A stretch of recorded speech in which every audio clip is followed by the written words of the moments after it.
பேசு தமிழா பேசு நேயர்களுக்கு வணக்கம். இன்னைக்கு இந்தியா பாகிஸ்தான் அந்த போர் பதற்ற சூழலை வந்து உச்சக்கட்டத்தை எட்டியிருக்குன்னே சொல்லலாம். ஸோ இது குறித்து நம்மளோட விரிவா கலந்துரையாடுறதுக்காக நம்ம டிஃபென்ஸ் அனலிஸ்ட் டாக்டர் திரு நிரஞ்சன் அவர்கள் இணைஞ்சிருக்காங்க. உங்கள்கிட்ட பேசலாம் சார். வணக்கம் சார். வணக்கம் ஜெயன். ஜெயின் சார். சார், இன்னைக்கு அந்த போர் பதற்றம் அப்படிங்கிறது எல்லாரும் பேசப்பட்டு வந்துட்டு இருந்தது. இன்னைக்கு ஒரு உச்சக்கட்டத்தை எட்டியிருக்குன்னே சொல்லலாம்.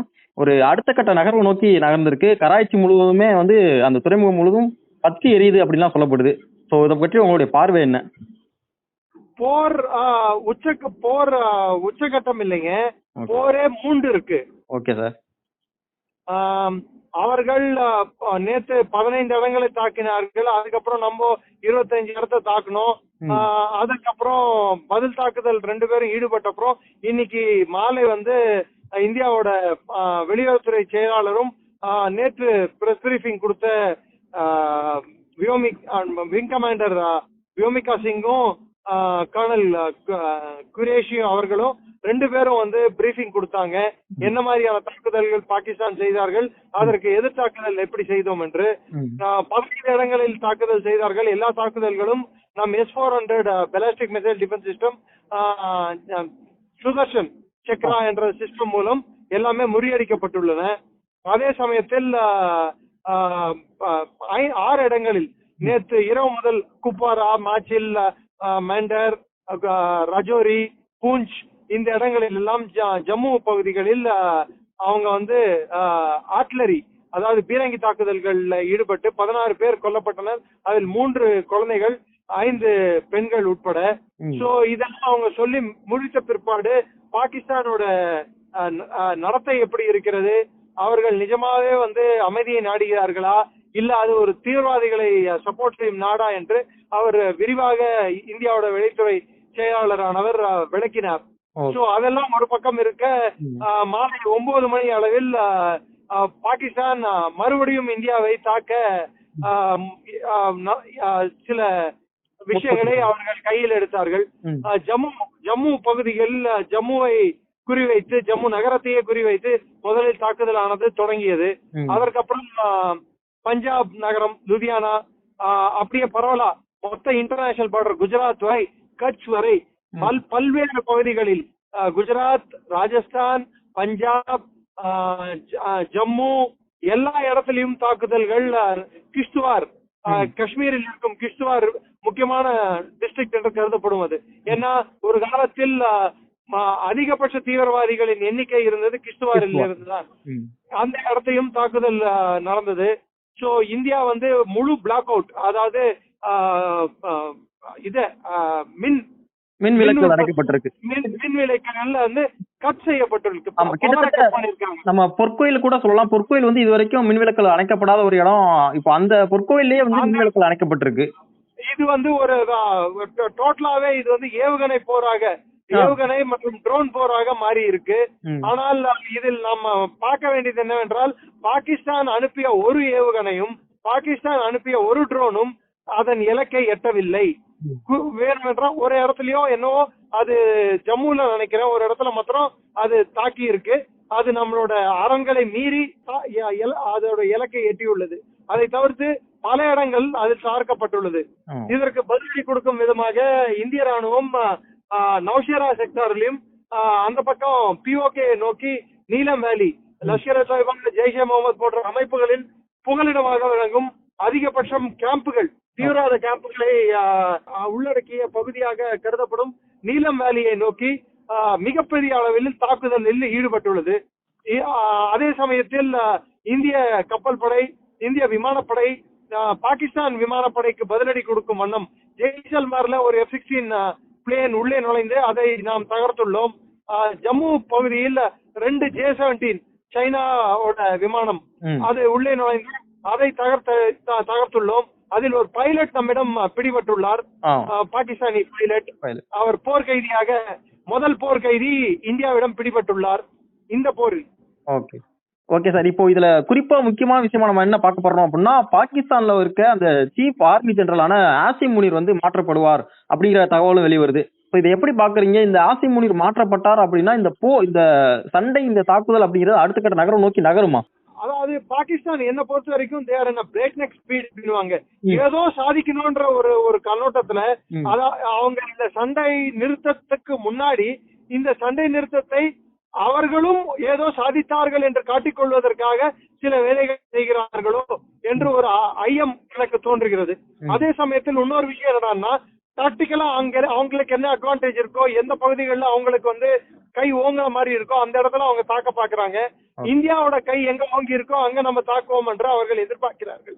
ஆனால் எல்லா இடங்களிலும் இந்தியாவின் கைதான் ஓங்கி உள்ளது என்று இன்னொரு முறை வான், நிலம் மற்றும் கடல் 3 இடத்திலும் நாம் வெற்றி கொடியை நாட்டிக் கொண்டிருக்கிறோம்.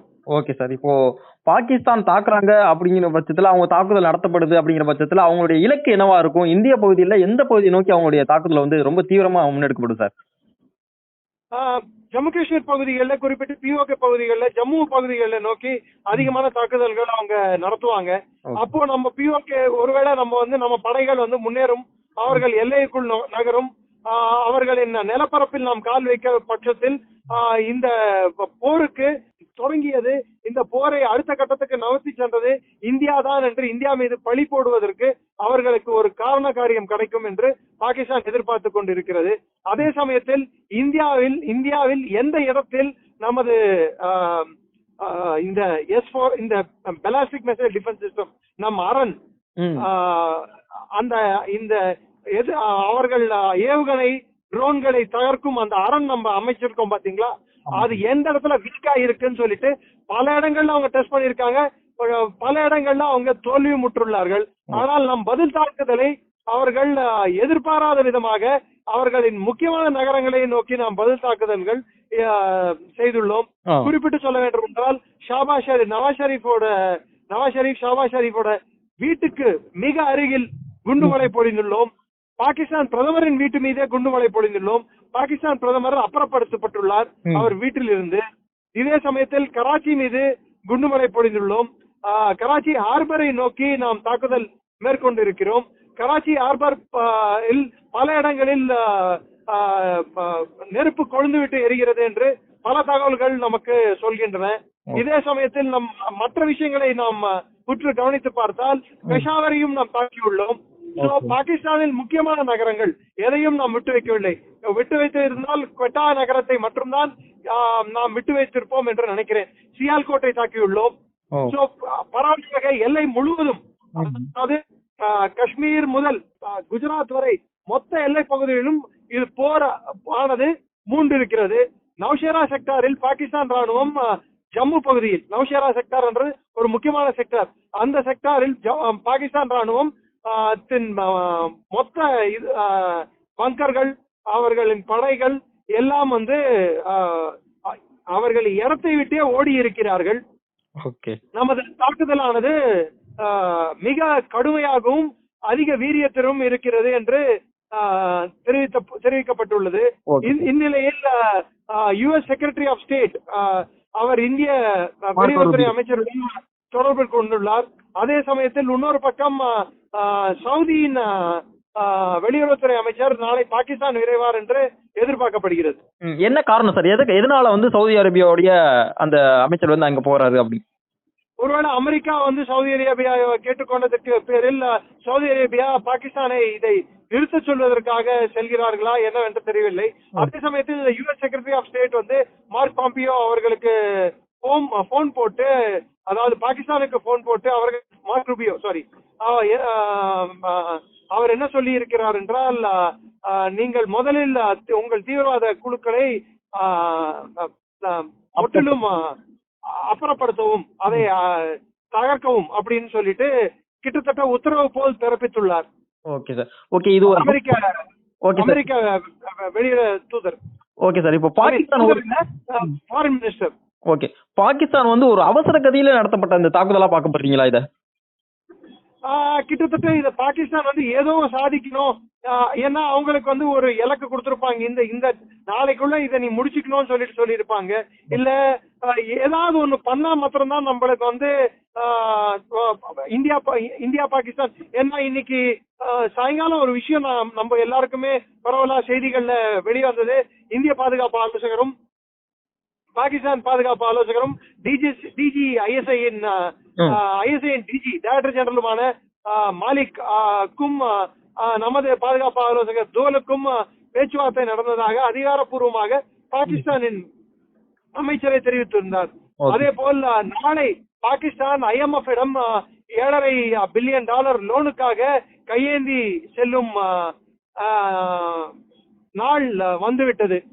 அதற்கு முன்னாடி இந்த பிரச்சனையை தீர்த்து கொள்ள வேண்டும் என்று பாகிஸ்தான் நினைத்திருக்கலாம்.